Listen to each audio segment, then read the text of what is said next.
When the world goes quiet, some voices still remain. Not every soul finds peace when the clock strikes 12.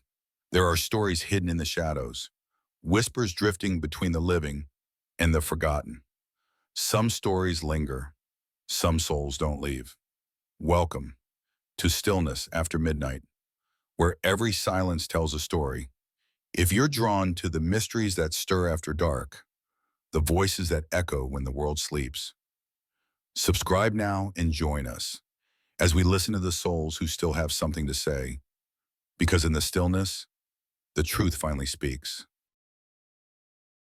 I died at 2:07 a.m., and at 2:08, I received a cassette tape mailed from a past I had buried 22 years ago. They said it was an accident, a simple fall from the third-floor staircase. No signs of foul play. Coroners ruled it a case of fatigue, maybe a stroke. Family assumed it was overwork, a quiet ending. But someone else, knew what I had done, or rather, what I hadn't done. Hours before I died, a plain black envelope had been slipped under my door. No return address, no name. Inside, a tape and a note scribbled in shaky handwriting. I never forgot, Marcus. It's time you remember. I thought it was some cruel prank, until I pressed play. It was a voice, young, trembling, barely holding back tears. I trusted you, Marcus. I thought you would speak up. But you didn't. I lost everything because of you. I've never considered myself a criminal. I didn't push anyone. I didn't steal. I didn't lie. But I stayed silent. I stood still. And I watched something I shouldn't have watched. Watched it break someone's life apart. And said nothing. Sometimes silence can cut deeper than truth. It doesn't scream. It whispers. It doesn't point a gun. It just looks away and lets the bullet find its way on its own. Now I'm awake, but not in the world I left. I'm not in heaven. I'm not in hell. I'm in a place that doesn't care about prayers or punishment. Only truth. Here, the lies I swallowed take shape. Here, the silence I once thought protected me becomes a voice that never shuts up. Here, I am hunted by the versions of myself I tried to forget. Have you ever wondered if staying silent could make you guilty? I didn't, until now. My name is Marcus, and this is the last record of my memory before the truth I buried starts digging me up from the inside. They say death is like drifting off to sleep. Peaceful, quiet, a gentle loosening of the soul from its tether to the body. But that's not how it happened for me. There was no serenity, no tunnel of light, no calming breath before the end. There was only the fall, and the sound, sharp, final, like a bone snapping inside the skull. People always imagine that their death will be cinematic, slow motion, echoes of regret. Maybe one last look at the world before closing your eyes forever. I had none of that. I had half a step, a slick tile, a coffee mug slipping from my fingers, and then nothing. Not even a scream. Just the brief realization that gravity doesn't forgive anyone, especially not the guilty. I don't remember hitting the floor. Only the sensation of being swallowed whole, as if something beneath the world cracked open and yanked me into its throat. And then awareness, not like waking, not like dreaming, something in between, a weightless, directionless knowing, like floating in the center of a snowstorm with no body, no heartbeat, no reference to what's up or down. I didn't see anything at first, no ceiling, no floor, no walls, only light. Cold, oppressive light that didn't shine but pressed against me, as if I were inside a giant bulb that buzzed faintly with judgment. And in that light there was no pain. But there was something worse, memory. Not the sweet kind, not the nostalgic type people cling to when they're dying, not a montage of smiles and family photos. These memories were silent, dry, heavy like lead bricks pressing against my chest. The kind of memories you bury because you think time will erode them. But time doesn't erode guilt. It preserves it. I tried to speak. My throat burned like it hadn't drawn breath in hours. Hello, I said, though I didn't hear it. The words didn't echo, didn't ripple. They just vanished, as if this place devoured sound. That's when I saw it, a single object in the sea of white, a cassette player, black, scratched, familiar in a way I couldn't explain. It shouldn't have been there, it didn't belong, but neither did I. I moved toward it, not walked, just moved, like thought and motion were the same. The player sat atop nothing, suspended solid.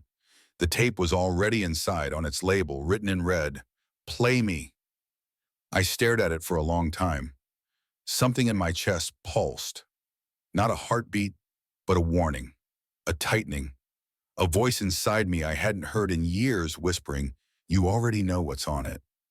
I reached forward anyway, pressed the button. The soft whir of spinning reels was the only sound I'd heard since I arrived. And then came the voice. It wasn't synthetic. It wasn't demonic. It wasn't unknown. It was a boy's voice. Young, raw, cracking in places where pain had once tried to be strong. "I waited for you, Marcus. I really thought you'd say something.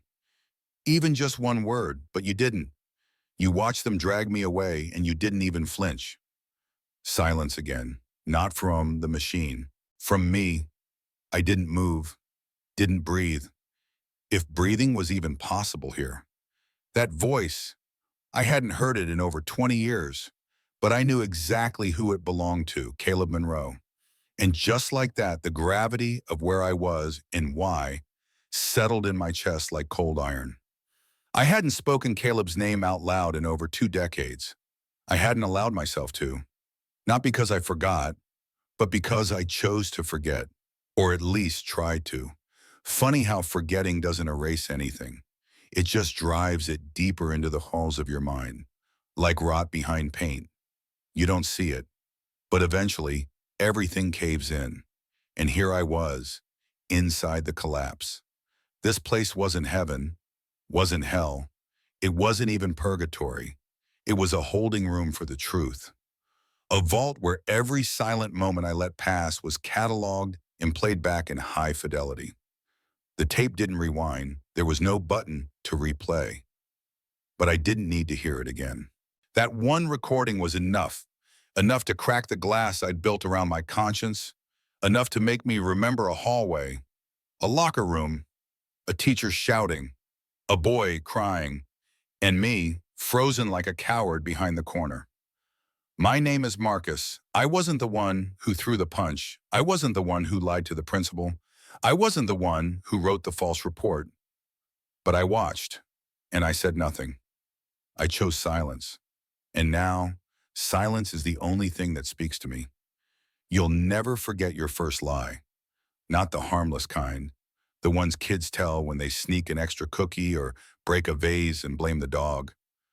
No, I mean the real kind. The kind that protects no one but yourself. The kind that turns the truth into something you have to carry. Like a corpse, folded and stuffed into your own memory. Mine came when I was 16. But here's the thing no one tells you about lying. Sometimes it doesn't come out of your mouth. Sometimes it lives in your silence. And that silence, it doesn't just echo, it evolves. It grows claws. It learns to mimic you. Until one day you can't tell which voice in your head is yours and which belongs to the lie you let live.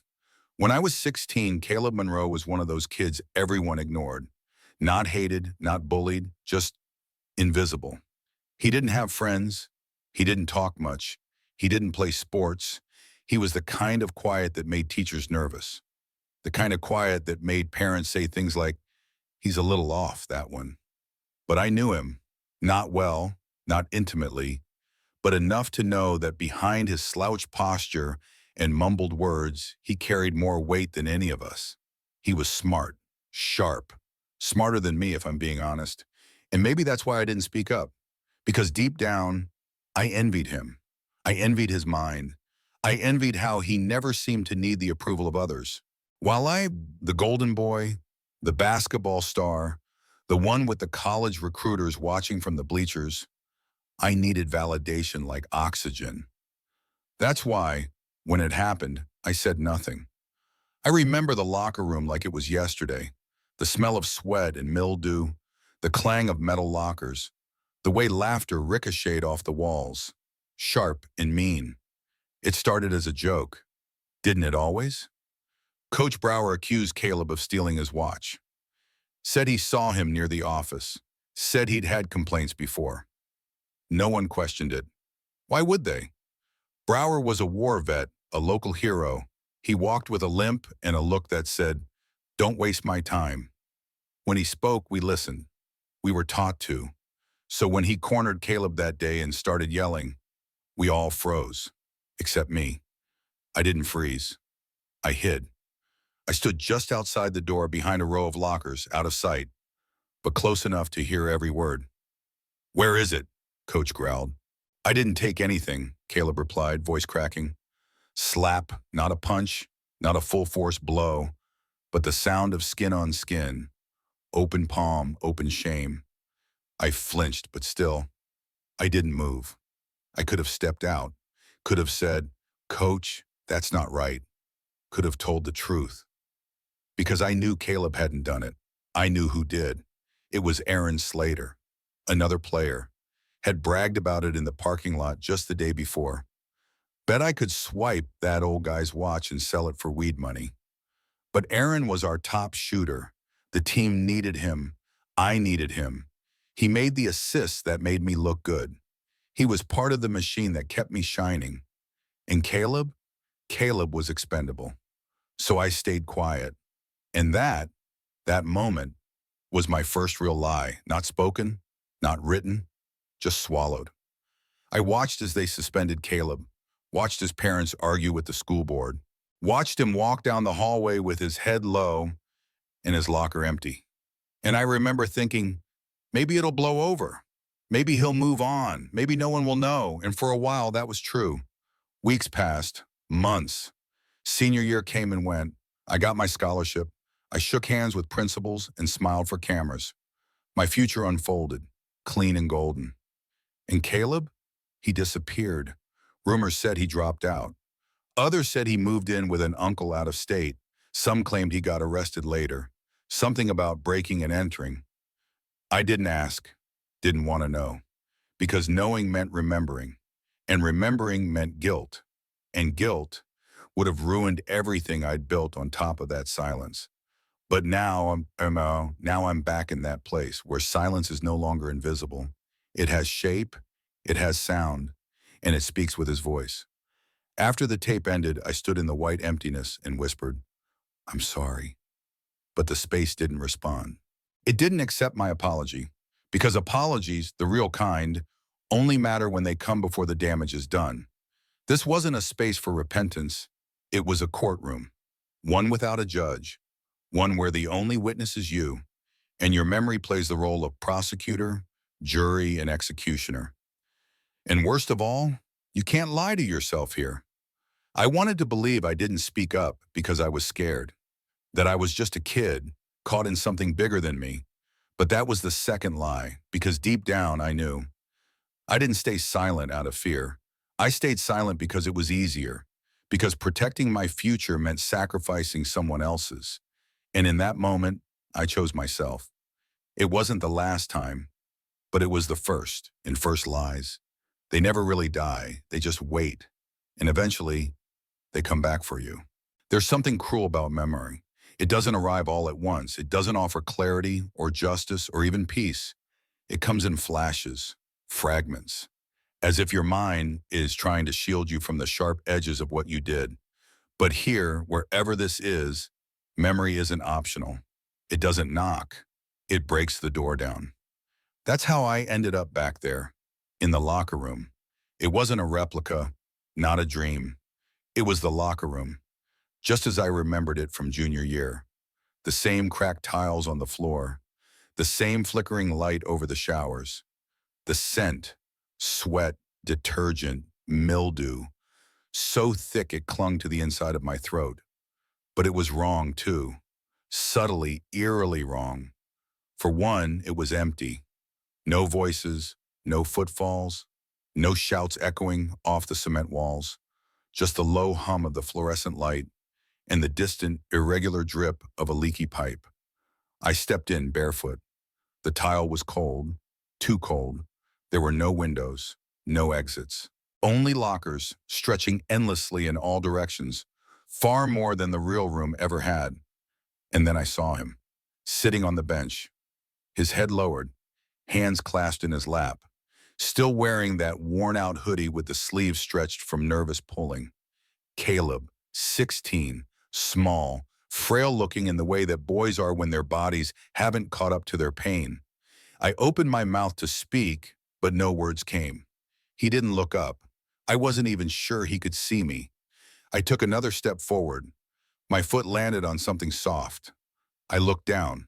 It was a wristband, mine, blue with the team's initials embroidered in yellow, MHS. And just like that, I remembered the day, the one I tried hardest to forget, the day he was taken out of class in front of everyone, accused of stealing the coach's watch, dragged into the office, suspended on the spot, no trial, no chance to defend himself, just silence, my silence. I remembered it so clearly now, I could almost hear the sound of the hallway lockers slamming shut as he passed. The way no one looked him in the eye, the way I didn't. In this memory, this reconstruction, Caleb still hadn't moved. But then I noticed something strange. He was flickering, like a faulty projection. One second he was solid, the next he was translucent, and every time he flickered, a new version of him appeared in the background, not standing, not walking, crying. One version curled up in the corner, another slamming his fists against the locker, another hanging, still, lifeless, swinging slightly as if from an unseen breeze. I froze. The horror wasn't in the violence. It was in the silence surrounding it. Each version of Caleb played out a different ending, different reactions, different collapses. None of them spoke, but all of them looked at me, not with rage, not even accusation, just disappointment. The bench creaked. The original Caleb, the one sitting in front of me, lifted his head, slowly. His eyes met mine. There was no blame in them, only a single soul-piercing question. Why didn't you say anything? I tried to speak.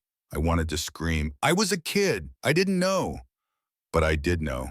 Even then I knew. And still, I said nothing. I swallowed hard. I was afraid, I whispered. Caleb didn't respond, but something behind me shifted. A locker door slammed open. I turned. There, standing in the open locker, was me, 16, wearing the team jersey, head held high, the version of me who walked away that day. His eyes locked with mine. He smiled. You weren't afraid, he said. You were strategic. Another locker opened. Another version of me, this one sweating, nervous, adjusting his tie before the scholarship interview. You didn't speak because you knew it would cost you, and you thought he wasn't worth the price. One by one, the lockers burst open.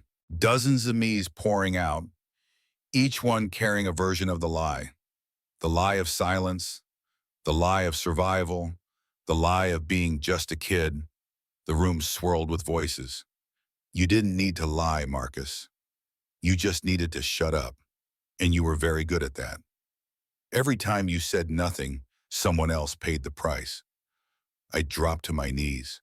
Stop, I whispered, and please. The real Caleb stood. He stepped closer, no longer flickering. He knelt beside me, like a priest hearing confession. You want to forget, he said softly, but forgetting is a privilege you haven't earned. I clenched my fists. The tile beneath me had begun to crack. You think this is punishment? He asked. I nodded. It's not, he said. It's the replay. I looked up. What? Caleb stepped back, slowly fading from view. This isn't judgment, Marcus. That comes later. This is memory, and you don't get to move forward until you see every angle. The floor gave way beneath me. I didn't fall. I dropped, like being pulled into the next scene by a rope tied around my guilt. As I disappeared into the dark, I heard the locker room behind me filling again, with echoes, with ghosts, with every version of myself I tried to forget. And I knew this was just the beginning. Falling feels different here. It's not the kind of falling that wakes you up in a cold sweat. It doesn't jolt, doesn't scream. It's silent, endless, like sinking in invisible water. Like gravity no longer pulls you downward, but inward. When the light returned, I was no longer in the locker room. I was standing inside a corridor. Long, narrow, dimly lit. An endless row of wooden doors lined both sides, spaced evenly like teeth in a monstrous jaw. No windows, no ceiling, just the hum of something electrical overhead that I couldn't see. The air was warm but sterile, like an abandoned hospital where time forgot to tick. The floor beneath my feet creaked with every step, though my weight felt unreal, as if my body was an afterthought in this place. There were no signs, no instructions, just doors, each identical, each closed, each waiting. And carved into the wall above me, barely visible unless you looked hard enough, were the words, "You do not walk forward until you walk through." I didn't know what that meant, but I had a sinking feeling I was about to find out. I reached for the first door. It opened before I could touch it. Inside, it was raining. Indoor rain, soaking a tile floor. At the center, a younger version of me sat at a school desk, shaking, soaked, silent. A teacher screamed something incoherent in the background. A test paper floated by in a puddle like a leaf. The me in the chair didn't respond. He just bit his lip until it bled. I shut the door. The sound vanished instantly. Behind me, something shifted, like a breath I wasn't meant to hear. I turned. The hallway was longer now, more doors than before, stretching into an impossible distance. I opened the next one. This time I was in my family's kitchen. My father, alive again, stood by the fridge, slurring his words, red-faced with drink. I was maybe 13. Caleb was there, oddly, though I knew in real life he'd never been in my house. He was holding a school project we'd worked on together, something with wires and light bulbs. I couldn't remember the details. Dad pointed at him, laughed, said something ugly. I didn't defend him, didn't even stand. I just turned away. The door closed itself before I could process it. More breathing behind me. The hallway stretched again. That's when I understood. Each door wasn't just a memory, it was a version of the truth. And they weren't all real. Some had been warped, twisted by time, by guilt, by imagination. In some, I saw things I'd done and long forgotten. In others, I saw things I knew hadn't happened, but still made sense in some cruel emotional logic. One door showed Caleb being arrested, but for something he hadn't done. Another showed him staring at me through a window, eyes hollow, body pale as a corpse, whispering, "You traded me for your future." Some doors repeated, played variations. In one, I spoke up. I stepped forward, defended him. Coach Brower backed down. Caleb walked away intact. In another, I lied outright, pointed the blame at Aaron myself, and bore the weight of Coach's fury. And yet, none of those versions felt real. They felt like wishes. I slammed the door. My chest was tightening now, breath shallow, vision pulsing at the edges. This was no ordinary place. It was a maze of alternate timelines, of moral what-ifs, of fantasies and regrets wearing the same skin. I stood still and listened. That's when I realized the truth behind the hallway's name. Echo Hall, because each door didn't just replay the past. It echoed the decisions I didn't make, the voices I never raised, the paths I never walked. And the more doors I opened, the more they multiplied. The hallway grew infinitely long, and somewhere along the walls I could hear them all now.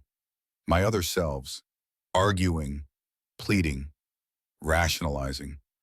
I didn't know what to say. I was afraid. It wasn't my fault. They would have ruined my record. It wouldn't have changed anything. Over and over, layered on top of each other like a choir of cowards. And then, between the noise, another voice. One that did not echo, one that whispered directly into the base of my skull. "How many doors will you open before you admit the truth?" I froze because I knew that voice. It was my own, but older, colder, like it had lived 1,000 years longer than me, like it had waited for this moment since the day I first chose to look away. I turned slowly. At the very end of the hall, or maybe the beginning, one door stood apart. It was black, not wooden, not faded, sleek, smooth, cold, carved into the center in deep, clean letters, the first lie. I stared at it. I didn't want to go in. I knew what was behind it, not just memory, the moment everything shifted, the moment my silence became a choice, not a mistake, the moment I realized I had power and chose not to use it. I stood there for what felt like hours. The whispers grew louder. The hallway trembled. The doors rattled on their hinges. Finally, I stepped forward, and as my hand touched the handle, something inside me broke. A dam of resistance, built up over decades of denial, shattered. And all the grief, all the shame, all the guilt I'd forced into the corners of my soul came rushing forward like floodwater. The door creaked open, and I walked through. I didn't close my eyes, because I owed it to Caleb, to see the truth in its full, unfiltered form. No echoes, no rewrites, no excuses, just the lie. The first one. There's a peculiar kind of dread that only comes when you're forced to face yourself. Not in a mirror, not in memory, but in flesh, in voice, in soul. That's what I found behind the black door. Not Caleb, not judgment, not fire or chains or brimstone. Just a room, circular, concrete walls, dim light casting long, uncertain shadows that shifted even when I stood still. And in the center, a chair, simple, wooden, facing another chair, empty at first. But I knew someone would sit there, and I knew who it would be. I wasn't wrong. He stepped into the room like he owned it, or like I had once. He looked about 17, hair neater than mine had ever been, clean-shaven, confident, smug in the way only boys raised on praise and trophies can be. He sat across from me, didn't smile, didn't blink, just stared. And when he finally spoke, the voice that came out wasn't mine as it is now. It was the voice I used to use to charm interview panels and talk my way out of guilt. We had no choice. It wasn't a greeting, it was a declaration, a preemptive strike. I didn't answer. Not yet. He leaned forward. You know it wouldn't have mattered. Brower had already made up his mind. Caleb was a target the moment he walked into that school. You knew it. I knew it. He wasn't angry. He was rational, detached, surgical. He was the version of me who believed logic could erase consequence. Speaking up would have just made it worse. For everyone. And for what? For a boy who didn't even try to fit in? I felt my hands clench on instinct. I didn't speak because I was scared, I said. He laughed, not mockingly, but worse, dismissively. You weren't scared, Marcus. You were calculating. There's a difference. He stood up, started pacing the circle around me like a lawyer building a closing argument. Let's be honest. You had everything on the line. Captain of the basketball team, college scouts watching, parents with expectations. One misstep, even one, and the whole narrative unravels. One word in Caleb's defense, and suddenly you're difficult. You're the troublemaker. You lose control of the story. I looked down at my feet. They weren't touching the floor, just hovering, like my guilt had unmoored me from even gravity. He stopped pacing and crouched to my level. You were never the villain, just the survivor. That's all this was. Survival. My jaw tightened. You keep saying you, I said, like it wasn't us. He paused, and for the first time I saw a flicker, just a flicker of don't. He straightened. You're trying to make this about morality. This place, wherever it is, wants that. Regret, confession, redemption. But it doesn't change the fact that if you had spoken, you would have become the outsider, not Caleb. And let's face it, we both know you wouldn't have handled that nearly as well. He stepped back, And suddenly all around us, mirrors slid out from the concrete walls. Dozens of them, each one showing a different version of me. Marcus with the scholarship. Marcus in a suit shaking hands with board members. Marcus standing beside his father's grave, holding a folded flag. And in every single one, Caleb was missing. I built a life, I whispered, on top of a grave. The younger me nodded, not in shame, but in agreement. Yes, and it worked. His calmness was a knife. I stood. I'm not here to protect the life I built anymore. I'm here to answer for what I buried. His expression darkened. And just like that, the air shifted. The chair behind me caught fire. The mirrors cracked, and my younger self stepped closer and changed. His face didn't distort. It split, cracks forming down the middle of his skull like broken porcelain. And through the fractures, something black, smoke, memory, rot. You're not ready, he hissed. You think confession is absolution, but it's not. The truth isn't just a story to be told. It's a sentence to be served. I staggered back. You're not me, I said. The thing smirked. No, I'm the version of you that never felt guilt, the one that kept winning, the one you wanted to become. The fire spread, but it didn't burn. It revealed. The walls turned to windows.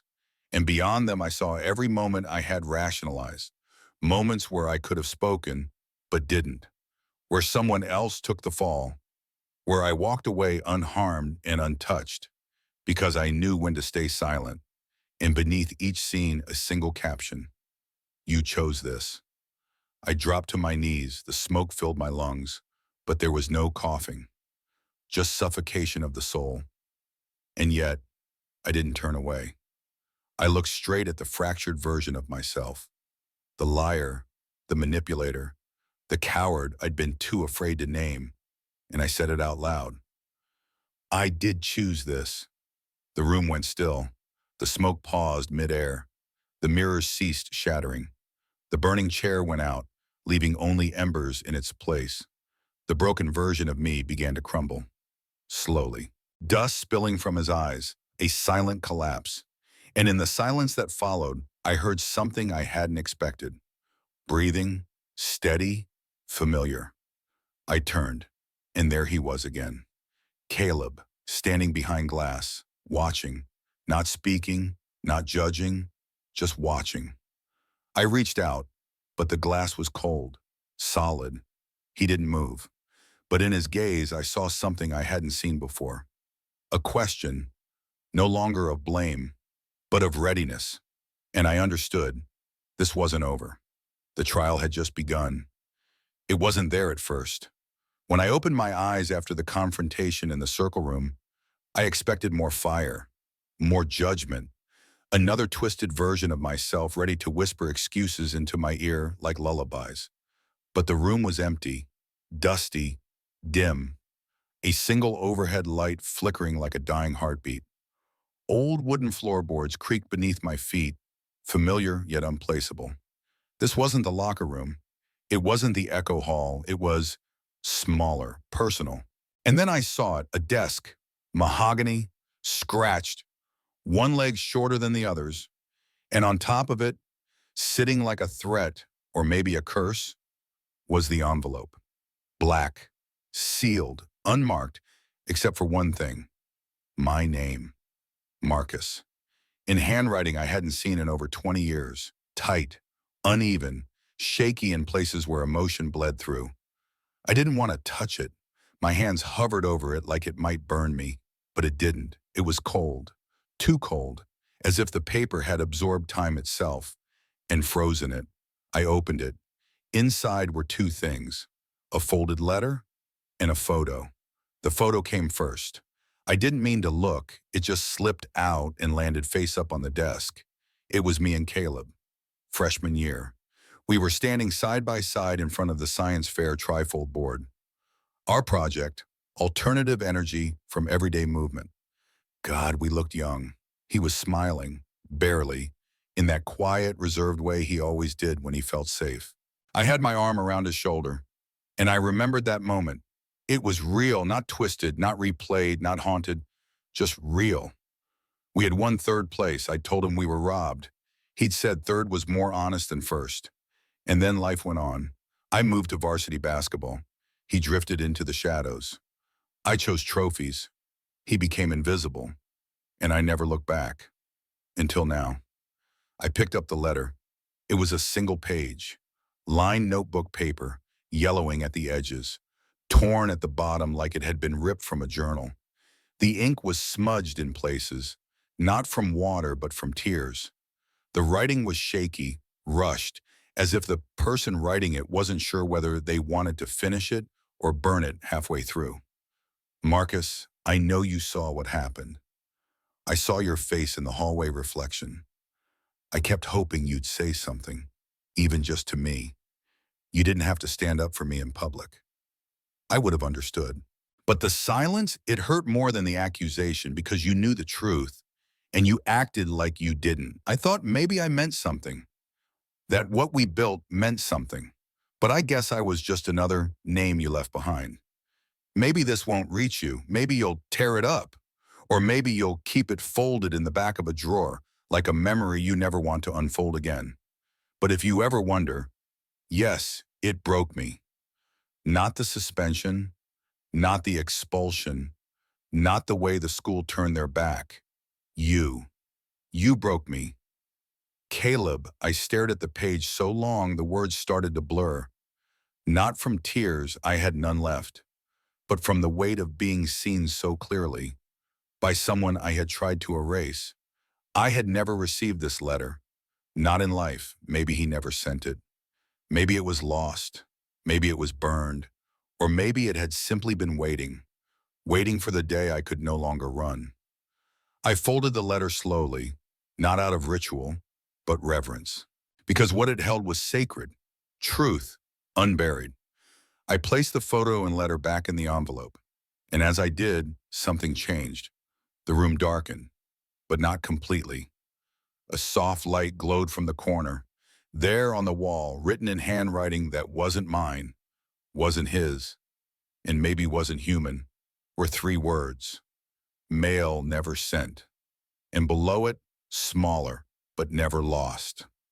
I stood there for what felt like an hour. I couldn't move. I didn't want to, because I knew that the moment I left this room, the letter and everything it represented would be behind me, and I didn't want to leave it behind again. But then, a sound, distant, faint, like footsteps, bare feet on wet tile. Coming closer, I turned toward the door. It was open now, and just beyond the threshold, a hallway I didn't recognize. Narrow, flickering, familiar. Something about it sent chills up my spine, because I knew beyond that hallway things would only get harder, more twisted, more real. But I also knew this was the only path forward. I took one last look at the envelope, the photo of 2 boys smiling in the moments before the fracture, the letter that had waited decades for my eyes, and I whispered, "I'm sorry." Not loud, not desperate, just honest. And then I stepped into the hallway. There are rooms that feel too aware of your presence. You don't walk into them, they receive you. As I stepped out of the hallway that had held Caleb's letter, I knew I was being watched. Not by eyes, by memory, by consequence, and by something deeper than either. The corridor narrowed with each step I took, folding in on itself like a tunnel trying to choke me back. But I didn't stop, because I could already see the door at the end, wide, unpainted, metal, heavy, with the kind of institutional dullness that made it seem older than time itself. And etched above it in crooked, hand-carved lettering were 3 words, the broadcast room. I didn't know what I expected, but it wasn't this. The door opened with a groan that echoed into forever, and I stepped inside. The walls were covered in screens, dozens, hundreds, stacked on top of each other like a hive of flickering memories. Old tube TVs, flat screens, grainy monitors, smart displays, every era of screen technology I could think of, all wired together with tangles of cables like vines in a decaying jungle. There were no buttons, No remotes, only me and them. They powered on simultaneously, and every screen, every single one showed me different years, different moments, different lies. In some, I was smiling on stage at the graduation ceremony. In others, shaking hands with alumni, giving interviews, standing proud beside trophies, speaking into microphones. And in the corner of every frame, hidden but not invisible, was the consequence of my silence. A missing figure, an empty seat, a blurred face in the background, walking away unnoticed. Caleb, not present, yet always there. I backed up. One screen suddenly went full volume. My voice boomed through the room. It wasn't my place to get involved. Another screen, he was always a little strange. And another, no, I don't really remember the details. Each phrase was clipped from a different time. A party conversation, a podcast appearance, a speech to a new class. Each one a lie. Some small, some enormous. All of them woven into the public story of who I was. And now they were playing all at once. The sound overlapped. Louder, faster, until it became unbearable. I covered my ears, but the words got inside, not through sound, but through recognition. Every sentence I thought I'd buried was alive, feeding off my denial. Projecting, I screamed, "Stop!" All the screens went black. Silence, until one in the center of the wall flickered back to life. This time, it wasn't a moment I recognized. It was now the broadcast room. Me, this very second, except I wasn't alone. Behind me, on the screen, stood a figure. I turned, heart clenching. No one was there, but the screen still showed him. Caleb, not the boy, the man, older, broken, wearing a tattered hoodie, hood up, eyes sunken. He was watching me from inside the memory. He reached forward on the screen, slowly as if touching glass, and I felt it, a coldness pressing against my spine. "I didn't mean for it to go this far," I whispered. My reflection on the screen spoke back. "Didn't you?" The room dimmed again. The lights above the screens flickered, and all the displays went to static. Except one. It showed a news broadcast. Grainy, local, a reporter speaking into a microphone. Authorities say a former student at Monroe High School, identified as Caleb Monroe, was found dead this morning in what appears to be an overdose-related incident. I dropped to my knees. The words burned more than any fire ever could. I hadn't known. Not really. I'd heard whispers, years later, that he'd disappeared, maybe gotten arrested, but I didn't follow up. I didn't want to know because knowing would have meant confronting the outcome of my silence. And now I couldn't unhear it. He had died, alone, forgotten, blamed. I buried my face in my hands, and that's when the last screen turned on. This one wasn't from the past, wasn't real. Not yet. It was a possibility, a broadcast from an alternate life. In it, I stood at a podium, and Caleb sat in the front row, alive, smiling. Not radiant, not whole, but present. I watched as I spoke into the mic in that other life. There was a boy they tried to erase, but I'm here to tell you his name. I reached for the screen, trembling, and as I touched the glass, it flickered and vanished. Gone, because that version of me never existed. Not in the life I chose. I stood there staring at the blank wall until the door behind me opened on its own.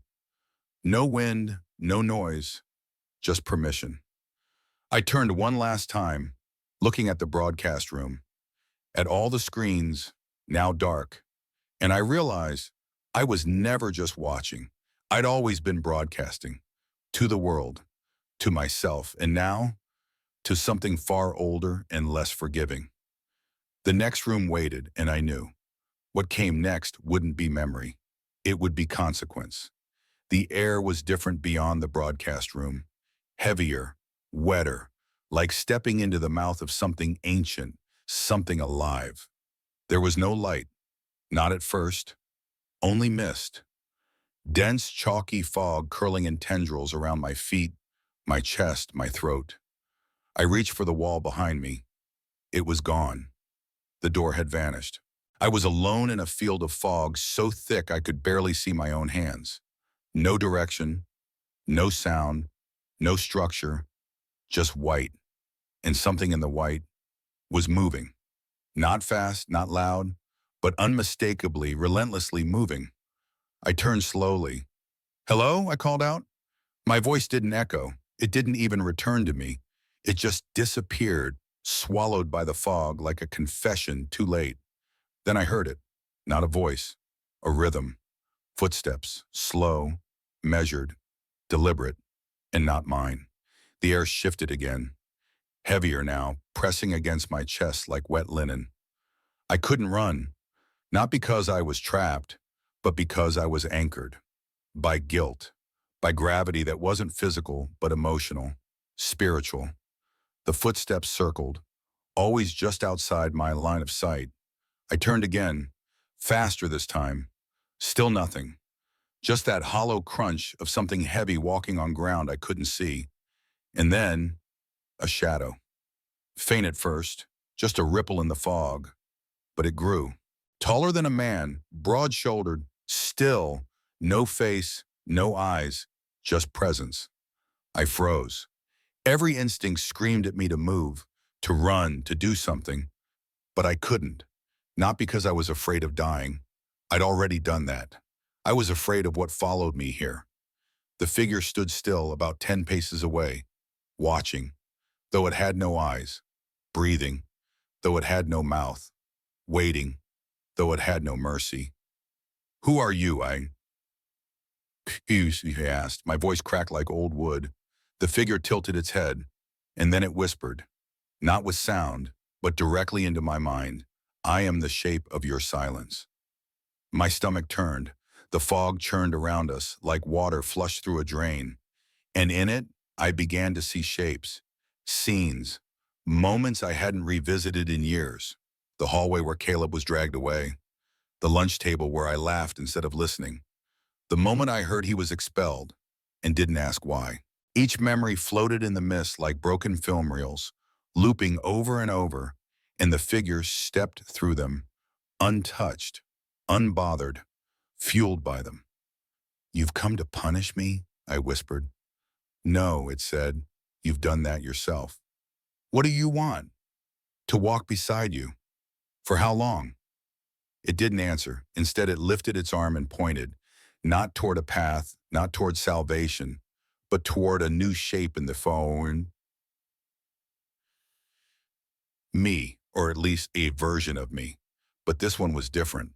He looked afraid, young, 17 maybe, and he was running through the mud, desperate, wild-eyed, panicked, chased, and behind him, another version, smirking, casual, unbothered, walking slowly, not chasing to kill, just to remind. A twisted game of predator and prey, both of them me. I turned back to the figure. "This is what I've become?" "No," it said, "this is what you fed." The air thickened, the fog darkened, and suddenly the running version of me crashed into my chest, gasping, clawing. "Help me," he screamed. "Please, he won't stop." I held him, shaking, and he dissolved into ash. I stood there with his dust on my hands, on my face, in my lungs, and the other version stepped forward, the smirking one. "You can't outrun me," he said. "You made me." And then he vanished.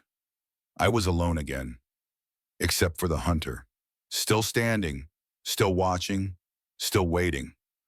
I stepped toward him, and as I did, the fog around me turned to mirrors, each one showing me the same thing, moments when someone else needed me to speak, and I didn't. Sometimes it was Caleb. Sometimes it was someone else. A girl being harassed at a party, a coworker blamed for my mistake, a brother I hadn't called in 6 years. Each silence was a weight, each inaction, a cut. I turned back to the hunter. "What happens if I let you walk beside me?" I asked. "You will remember. And if I refuse, you will forget and become me." The fog swirled, the air grew colder, the choice settled like a coin between my ribs. To carry the truth and suffer its weight, or abandon it and be devoured by it. I stepped forward again. I'm done forgetting, I whispered, and the hunter nodded, then vanished. Not in a flash, but like fog returning to fog, as if he had only ever been a question waiting to be answered. The mirrors cracked, the mist thinned, and the path ahead glowed faintly, flickering like memory daring to become meaning. I walked, not with confidence, not with hope, but with willingness. Because this wasn't about salvation. It was about facing every version of myself I'd created before they became permanent. It was waiting for me. I could feel it before I saw it, like stepping into a pressure chamber where the air wasn't made to sustain breath, but judgment. After the fog thinned and the hunter disappeared, I walked until the path turned solid beneath me. Not earth, not concrete, but something like polished obsidian. It reflected just enough to show my shape, not clearly, not kindly. The hallway narrowed into a funnel, drawing me forward until I reached a single metal door, covered in dust and finger-smudged handprints. At the top, engraved in steel, like a label on a filing cabinet, the record of cowardice. I didn't hesitate this time. Cowardice had stopped me once. It wouldn't again. The door creaked open, and I stepped into a room that looked like a courtroom, but without law. No judge, no jury, no bailiff, just chairs, lined along the walls, each one occupied. And every seat, every face was me. Younger, older, smirking, tired, ashamed, triumphant. Dozens of me's, staring back as I walked to the center of the room where a single recording device sat on a metal table. An old-school cassette recorder. Red record button waiting to be pressed. I didn't speak. I didn't need to, because I knew what this was. This wasn't for an audience. It was for the record. A transcript of guilt, and there could be no edits. I pressed the button. It clicked softly, and I began. I was 17. Caleb was accused of stealing Coach Brower's watch. I saw Aaron take it 2 days earlier in the locker room, brag about it in the lot afterward. I said nothing. I remember thinking it would all blow over, that Caleb would talk his way out of it, but he didn't. He didn't have the words or the armor. I had both, and I chose not to use them. The room was still. Every version of me stared, some with pity, some with boredom, one with outright contempt. But none of them interrupted. I continued. I told myself that if I spoke up, I'd ruin my future. I told myself my parents would be disappointed, that Coach wouldn't trust me again, that it wasn't my place. But the truth is, I didn't speak because I didn't want to sacrifice anything for someone like Caleb, someone who couldn't give anything back, someone invisible.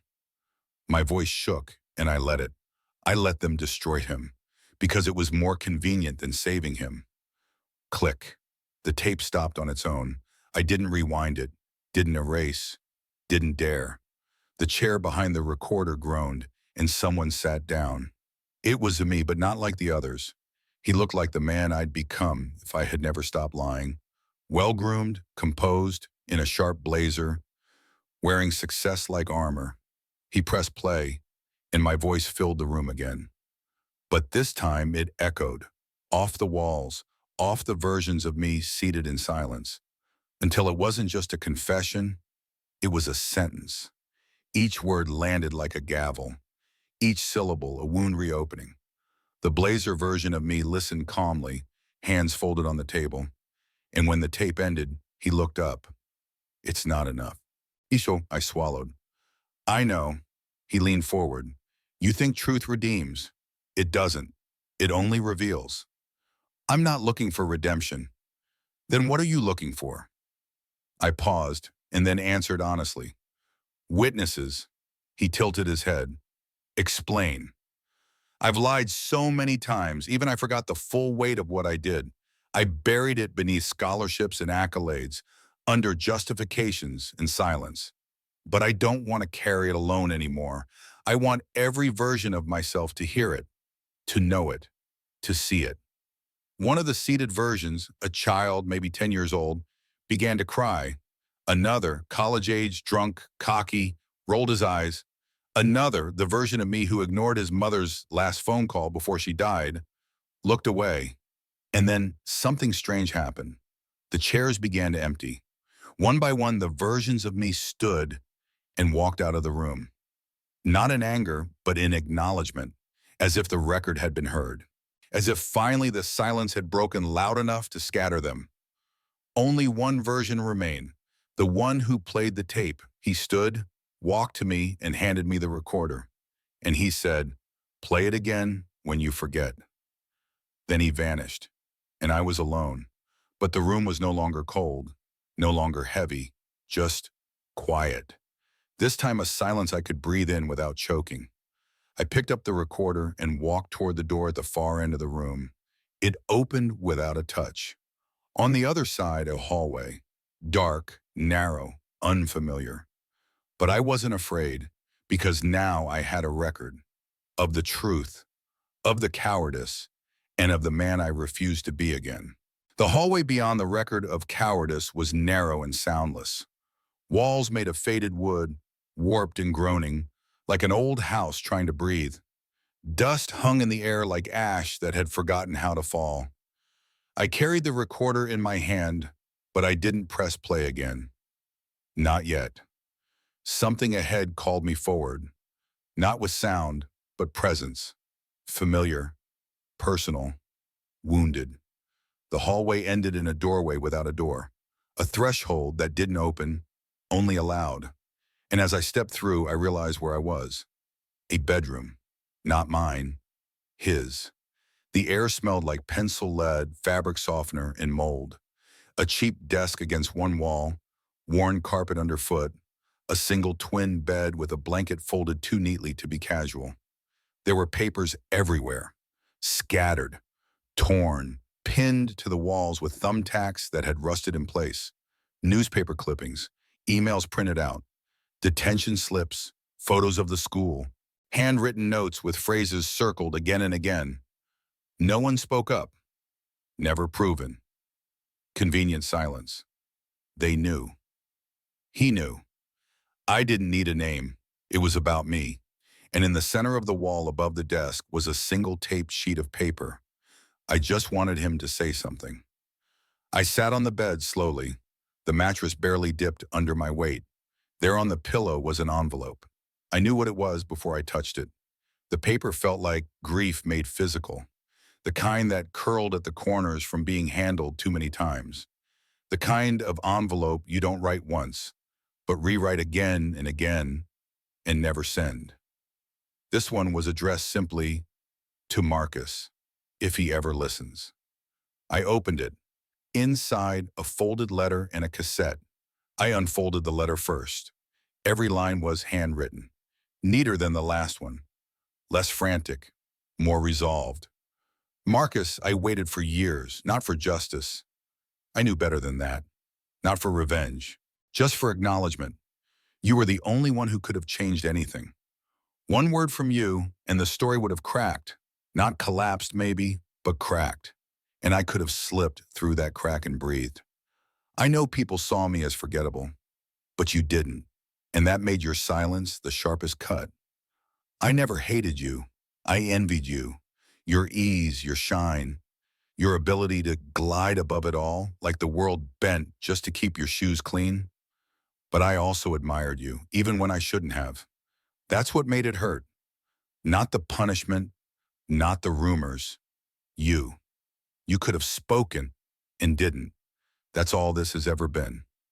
A question I couldn't bury. Why didn't you say something? If this tape ever reaches you, listen.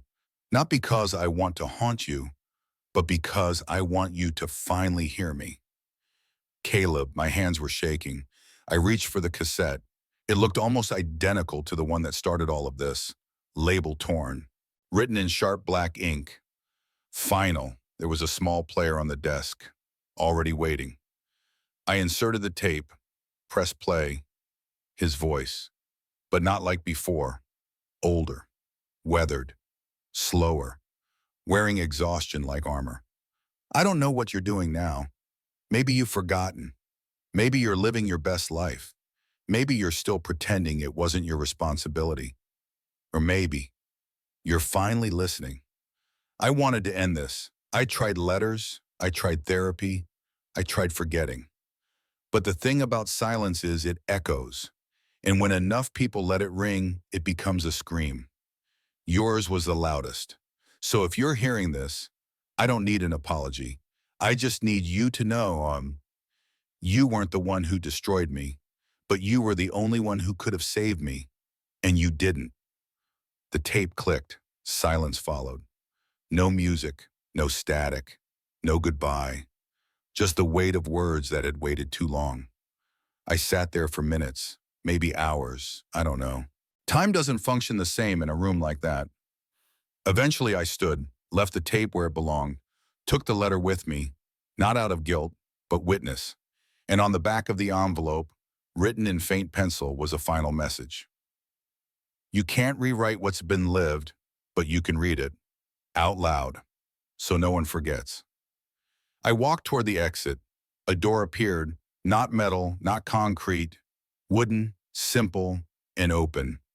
I didn't look back, not because I wanted to forget, but because I knew. Caleb had already said everything that mattered. It was my turn now. Some doors closed with silence, others with sound. This one closed with a question.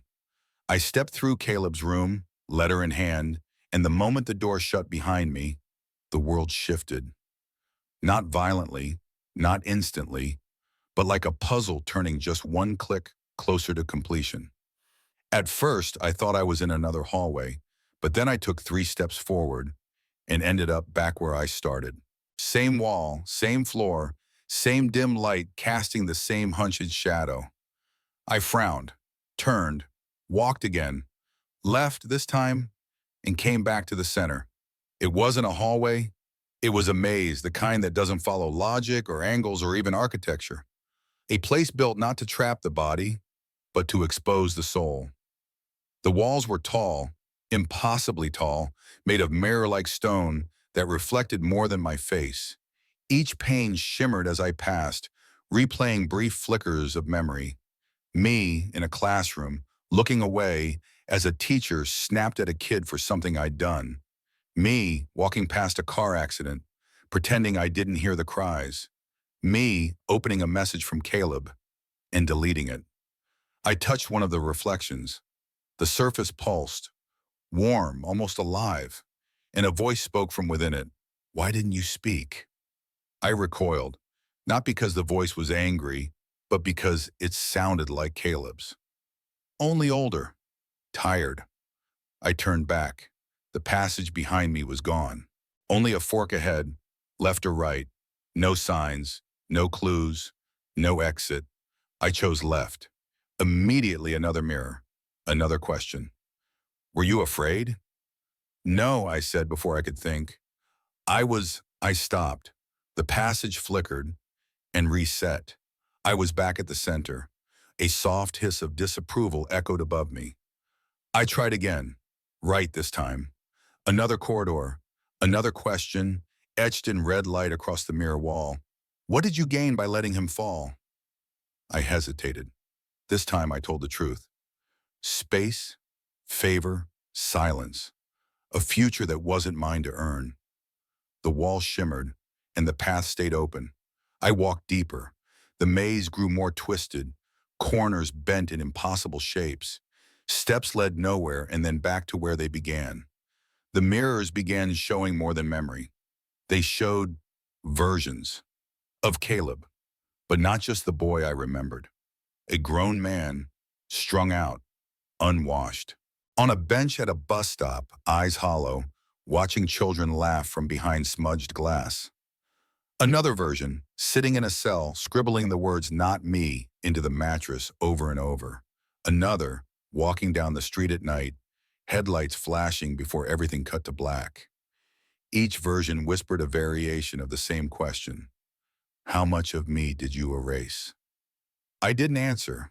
I couldn't, because there was no scale that measured the weight of being a bystander to someone else's undoing.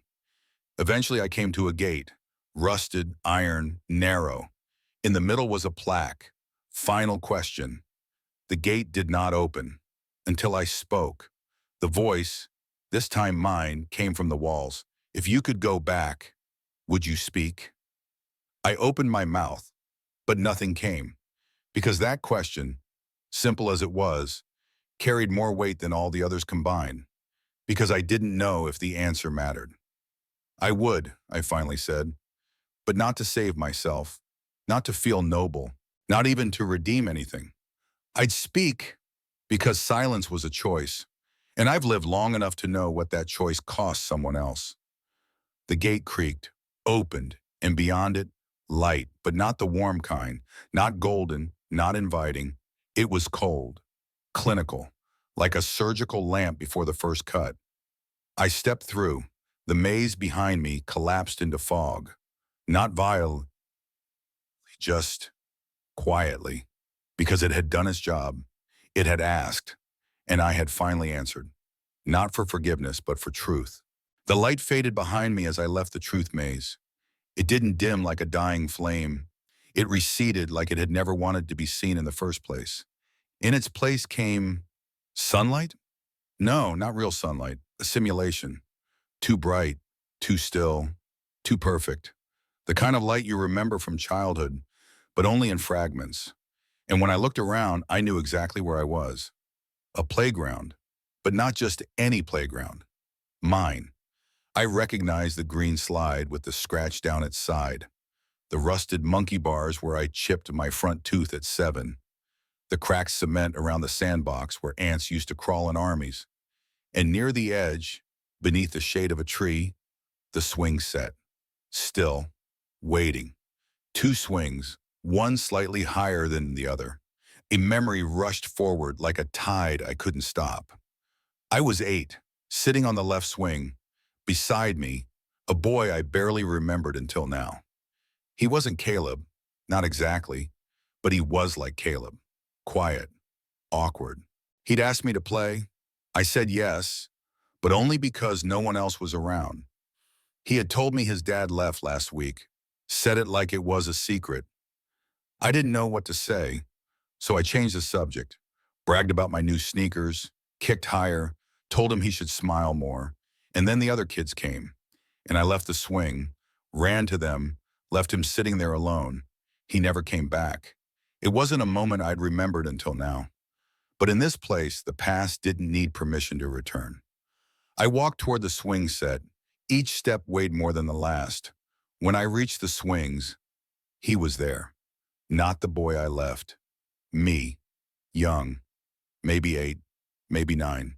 His feet didn't reach the ground. He didn't look at me. He just stared straight ahead. Hands tight around the chains, eyes distant. I sat in the swing beside him. The metal groaned beneath my adult weight. We sat in silence for a long time. Then he spoke. I was supposed to be better than you. The voice was soft, unsure, a child trying to understand the man he'd become. I swallowed. You were. No, he said. I was just before. He turned toward me. His eyes weren't angry, they were disappointed. Why didn't you say something, he asked.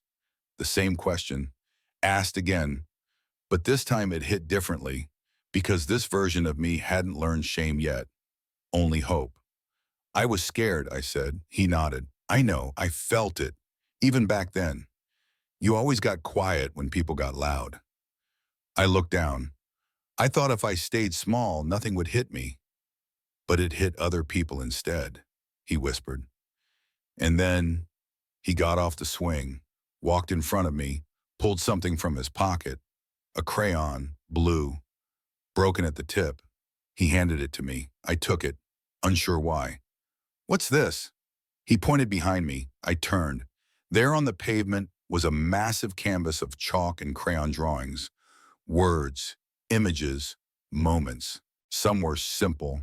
A house, a hand, a tear. Others were more complex. A courtroom, a school hallway, a broken pair of glasses. my life, my lies, drawn by the boy who remembered everything. I knelt beside the drawings. He stood over me. Fix what you can, he said. Circle what you can't. I looked up at him. I don't know how. He smiled, not with pity, but with the gentle forgiveness only children are capable of. Start with one thing, he said. The first thing you wish you'd done differently. I stared at the drawings, at the moment I watched Caleb walk away, at the hallway, the lockers, the door I didn't open. I circled it, one big blue ring, and the pavement shuddered.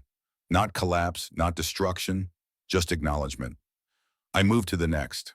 The day I lied during the scholarship interview, said I'd never witnessed injustice at school. Circle. The next, a phone call I never returned, a face I ignored, an invitation to speak that I declined. Circle, circle, circle. The pavement began to glow faintly under each mark. The child version of me watched, silent. When I was done, there were no fixes, only circles. I stood. I couldn't change anything. He shook his head. You named it. That's more than most ever do. And then he faded, not violently, not tragically, just peacefully, like a shadow retreating with the setting sun. I stood alone in the playground, the swing still, the drawings glowing, the blue crayon in my hand, almost gone, and a new path waiting ahead. Not paved, not lit, but open. I walked forward, carrying the crayon, and the memory of the boy who once believed I could do better. The air changed as I left the playground. It became still, not calm, but prepared. Like the way the earth feels before thunder cracks the sky. Not danger, not yet, but expectation, consequence. The hush that happens before something final. I followed a narrow corridor that pulsed with a faint, steady rhythm. Not a sound, but a sensation in my chest. It beat like a countdown. Step by step, I felt it growing stronger. And then I saw the door. It didn't open automatically. It waited for me to reach it. It was tall, plain, metal, brushed steel that had no handle and no keyhole. Only a name etched at eye level, not mine. Those you silenced. The letters weren't carved. They were burned, blackened, scarred into the metal as if the truth had branded them there. I pressed my hand against the surface. It was warm. And as I did, the door released with a soft hiss. And then it opened. I stepped inside, and everything stopped. No sound, no wind, no ticking, no breathing. The judgment room wasn't grand. It wasn't golden or holy or dreadful. It was a long rectangular chamber with dark stone walls, dimly lit by a single overhead bulb that swung ever so slightly, though there was no breeze. There was no podium, no gavel, no throne, just a table, a long wooden table, simple, unremarkable. And seated at that table were people, 10 of them, maybe more. Men, women, young, old. Some I recognized immediately. Others took longer. But I knew deep in my marrow that I had met each of them. Not deeply, not necessarily personally, but they had all been present in some moment I chose to look away from. The girl at the party who whispered "help me" with her eyes.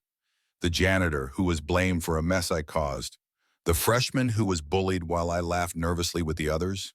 The teacher who cried in her car after we mimicked her stutter. And Caleb, at the center of the table. He didn't look at me. None of them did.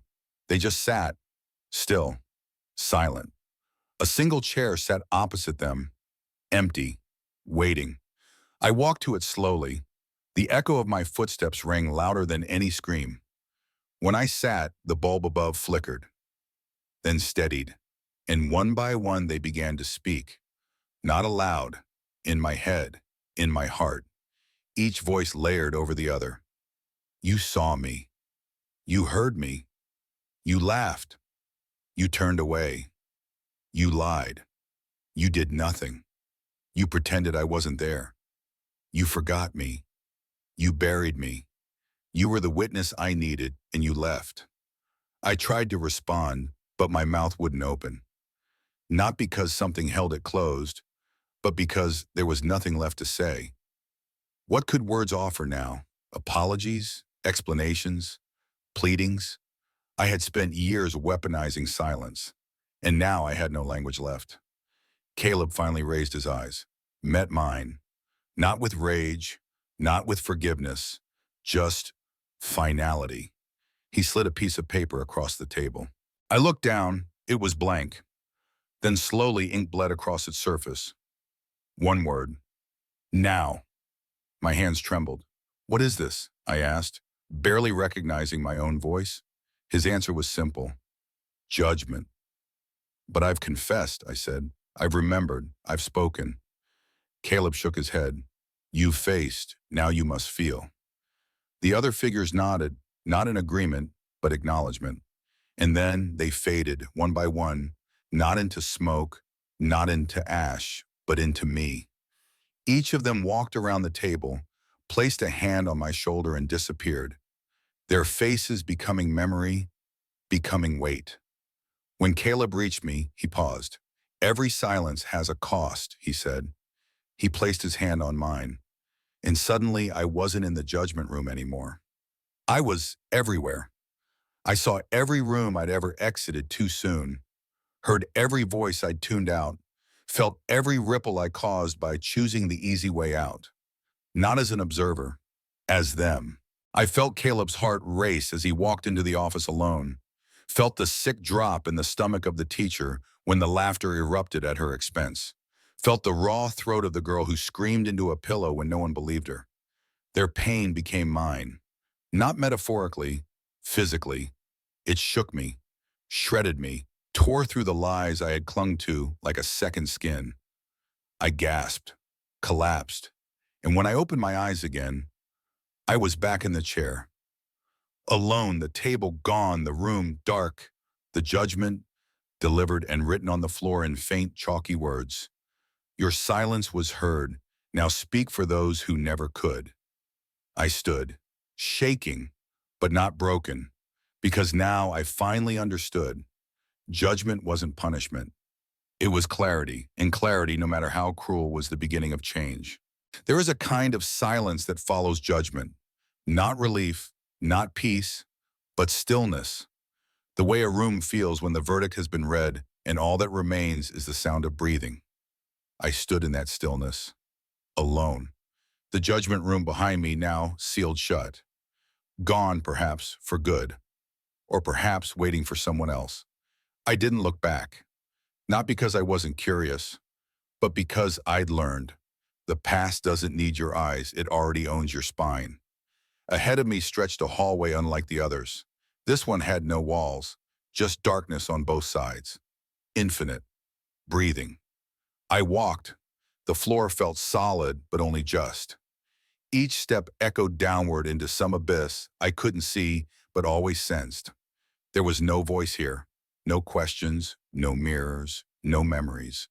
Only the echo of everything I'd admitted. It followed me like a second shadow, and then I saw it.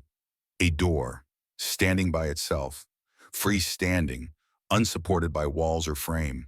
It was made of smooth black stone, veined with subtle lines of silver that pulsed like veins beneath skin.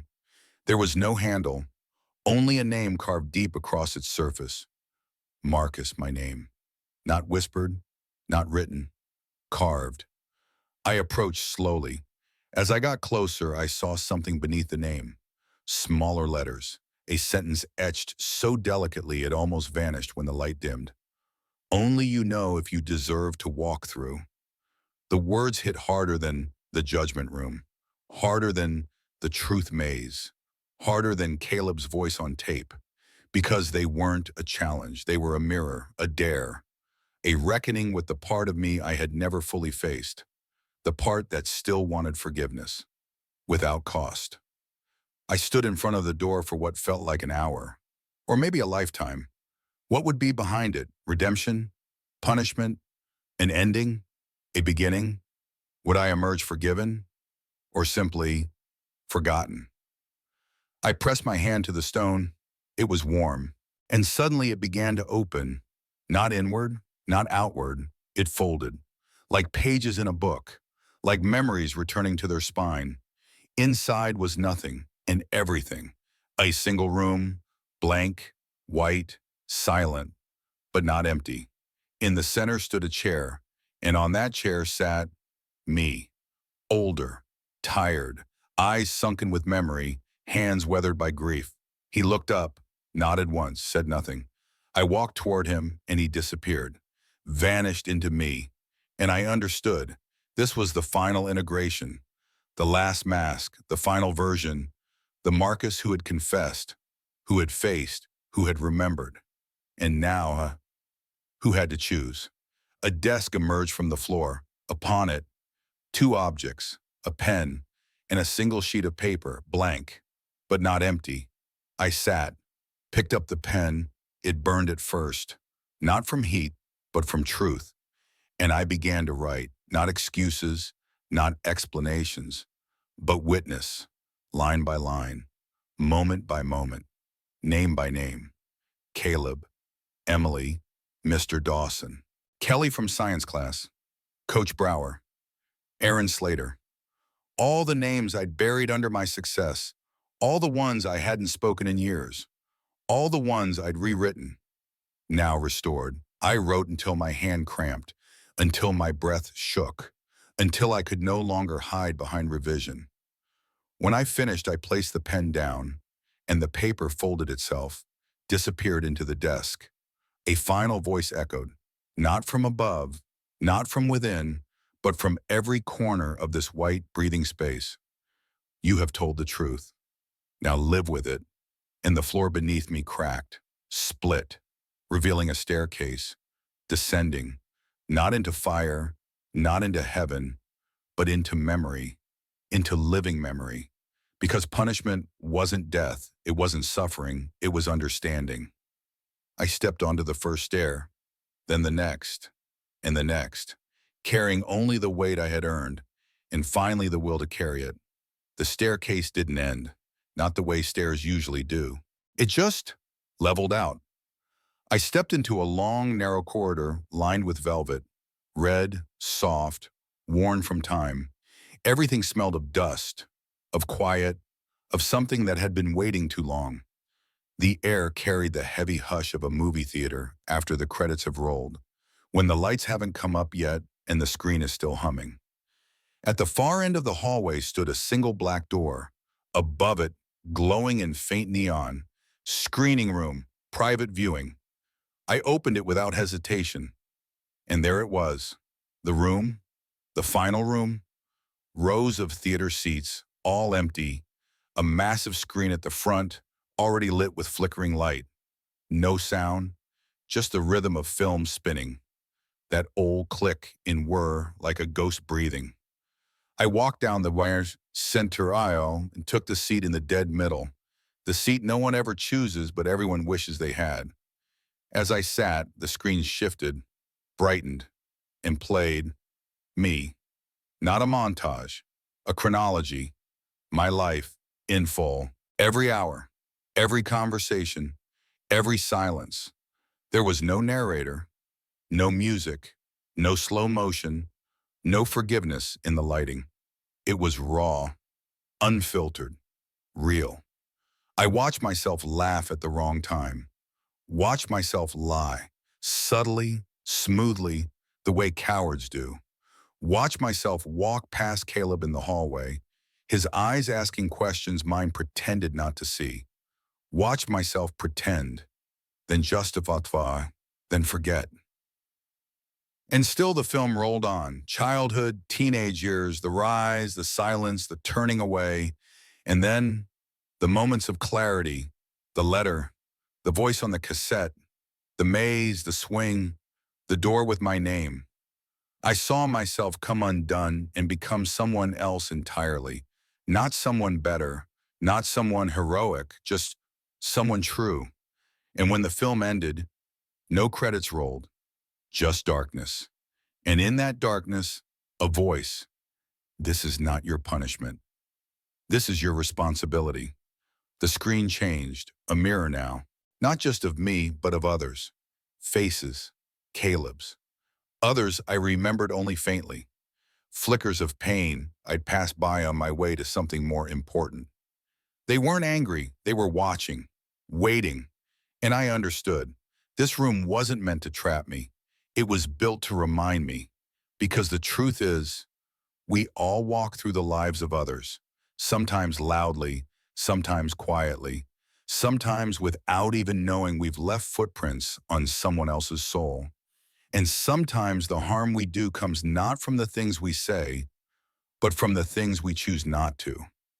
I stood, faced the screen, faced them, and I said quietly, fully, I remember you.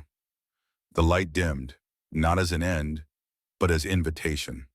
A side door opened, soft light spilled through. I stepped toward it, and as I crossed the threshold, I didn't feel free. I felt accountable, and maybe that's what redemption actually is. Not a cleansing, not an erasure, but a choice to carry the truth fully and still move forward. Not lighter, but truer. The door closed behind me. I never saw the screening room again, but I carried it with me, and I still do. Because some ghosts don't want revenge. They just want to be remembered. Honestly, completely, without distortion. And some silences don't end with a scream. They end with a whisper that becomes a vow. I will never look away again. Thanks for watching the whole video. Please give me a like and subscribe to the channel to watch more interesting stories.